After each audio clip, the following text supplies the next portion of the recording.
Maayong buntag sa tanan, and karong buntag is nakoy i-share sa inyo ha, and mapamatud-an jud nga si mamang ang pamatuod niini, and kung unsa ko pagkabata, why nga dili ko manaba, dili ko mo tambok, and siguro sa kadaghanan sa inyo ha, wala joy nasayod sa akong situation, sa akong balatian, but gusto na ko ipa-proof, gusto na ko i-share sa inyo ha, nga sugad pa jud sa pagkabata na jud sa kuha ang sakit nga hirap na jud kayo, and karon atong ano kay mamang ang time may Kaagi ni Jipoy sa pagka-tao, wala pa siya sakit.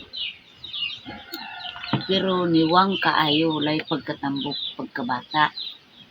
Tapos, sobra na siya isa ka bulan, nagatutoy na siya sa kuha. Pag bulan na, sobra na bulan, gibilin niya akong tutoy.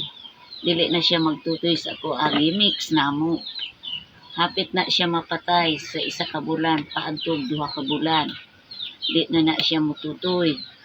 Nahadlok gani ko sige kog hilak kay dili na siya mututoy sa kuha, dili na siya matutoy sa bibiron. Sige na siya kunang lihok, siging lihok kay abi baya namo namatay, gisubayan na iyang baba, basta iyang mga mata, mga tiil, wala ni kabalo nga unsa iyang sakit.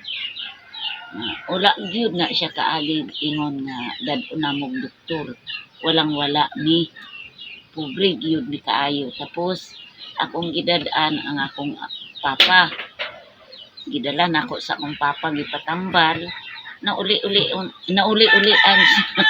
sa iyang sakit sa kuan kanang mga gamot-gamot, bisan unsang gamot sa kahoy among ipainom. Ang akong trabaho sige kong hilak kay abi nako mamatay siya, wala mi kabalo unsa iyang sakit. Unta to kun naa may kwarta ipa-check up para kabalo mi unsa iyang sakit. Mao na ako ang kuan sa iya ha.